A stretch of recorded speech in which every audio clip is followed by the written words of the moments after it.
ಈ ಅನುಜ್ಞಾಪ್ಯ ಅನುಜ್ಞಾಯ ಇವು ಕೂಡ ಕೆಲವು ಪ್ರಯೋಗಗಳು ಹೋಗು ಬರುವ ಸಂದರ್ಭದಲ್ಲೇ ಹೇಳಬೇಕಾದದ್ದು.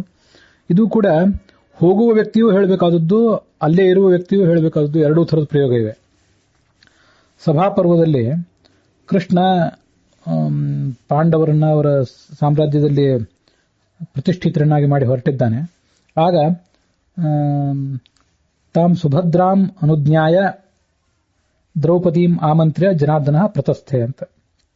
ಇಲ್ಲಿ ಕೃಷ್ಣ ಅದಕ್ಕೆ ಕರ್ತ. ಅದರಿಂದ ಕೃಷ್ಣ ಸುಭದ್ರಾಂ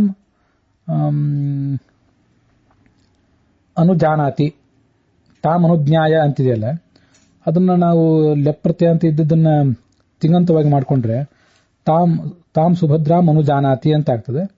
ದ್ರೌಪದಿ ಆಮಂತ್ರಯತಿ ಅಂತ ಆಗ್ತದೆ.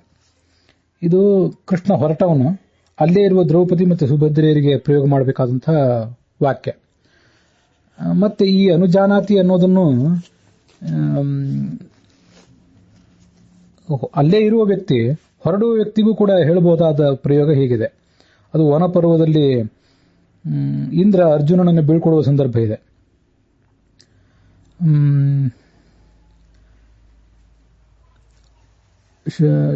ಶತಕ್ರತುಂ ಅಭಿವಾದ್ಯ ಅನುಜ್ಞಾತಃ ತದಾ ತೇನ ಕೃತ್ವಾ ಪ್ರದಕ್ಷಿಣಂ ಅರ್ಜುನ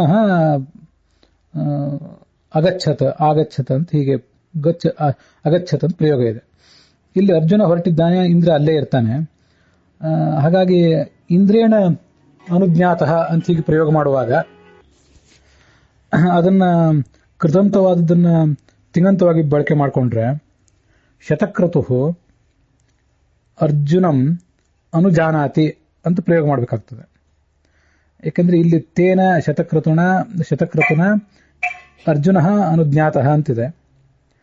ಅದನ್ನ ಕರ್ತೃ ಪ್ರಯೋಗದಲ್ಲಿ ಮಾಡಿದರೆ ಇಂದ್ರ ಶತಕ್ರತು ಅರ್ಜುನಂ ಅನುಜಾನಾತಿ ಹೀಗೆ ಪ್ರಯೋಗ ಇದೆ.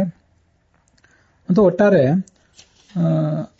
ಹೊರಡುವ ವ್ಯಕ್ತಿ ಅಥವಾ ಅಲ್ಲೇ ಇರುವ ವ್ಯಕ್ತಿ ಇಬ್ಬರೂ ಕೂಡ ಪ್ರಯೋಗ ಮಾಡಬಹುದಾದಂತಹ ಪ್ರಯೋಗಗಳು. ಅದನ್ನ ಕೂಡ ನಾವು ಬಳಕೆ ಮಾಡ್ಕೋಬಹುದು. ಹೋಗಿ ಬಾರಪ್ಪ ಅಂತ ಹೇಳಬೇಕಾದ್ರೆ ಹೊರಟಿದ್ದಾನ ಒಬ್ಬ ವ್ಯಕ್ತಿ, ಹೋಗಿ ಬಾರಪ್ಪ ಅಂತ ಹೇಳ್ಬೇಕಾದ್ರೆ ನಾವೇನ್ ಮಾಡಬೇಕು, ಅನೇಕ ಪ್ರಯೋಗಗಳು ನೋಡಿದ್ದೀವಿ. ಹಿಂದೆ ಇದನ್ನೊಂದ್ಸರಿ ಹೇಳಿದ್ದೆ, ಅವಾಗ ಈಗ ಮತ್ತೆ ಅದನ್ನ ಸ್ಮರಣೆಗೆ ತರ್ತೇನೆ. ಹೋಗಿ ಬಾ ಅಂತ ಹೇಳುವ ಸಂದರ್ಭದಲ್ಲಿ ಆಪೃಷ್ಟೋಸಿ ಕೌಂತೆಯ ಅಂತ ಹೇಳಿದ್ದನ್ನ ಈಗ ನೋಡಿದ್ದೀವಿ. ಅದನ್ನೆಲ್ಲ ನಾವು ಟೋನ್ ಮೂಲಕ ಹೇಳಬೇಕು, ಧ್ವನಿ ಮೂಲಕ. ನಾನು ಅನುಜ್ಞಾತೋಸಿ ಗಚ್ಚತಾಂ, ಹೋಗಿ ಬಾರಪ್ಪ, ಹೋಗಿ ಬಾ, ಏನು ಅಡ್ಡಿ ಇಲ್ಲ ಅಂತ ಹೀಗೆ ಹೇಳ್ತಿರ್ತೇವಲ್ಲ. ನಾನು ಅನುಜ್ಞಾತೋಸಿ, ನಾನು ಸಮ್ಮತಿ ಕೊಟ್ಟಿದ್ದೀನಿ ನಿನಗೆ ಅಂತ ಹೀಗೆ ಹೊರಟ ವ್ಯಕ್ತಿಯನ್ನ ಅಲ್ಲೇ ಇರುವ ವ್ಯಕ್ತಿ ಸಂಬೋಧಿಸಬಹುದಾದಂತಹ ಒಂದು ವಾಕ್ಯ. ಇಷ್ಟನ್ನೆಲ್ಲ ತಮ್ಮ ಎದುರಿಗೆ ಹೇಳಿದ್ದೀನಿ, ಅದನ್ನು ಗಮನಿಸಬೇಕು.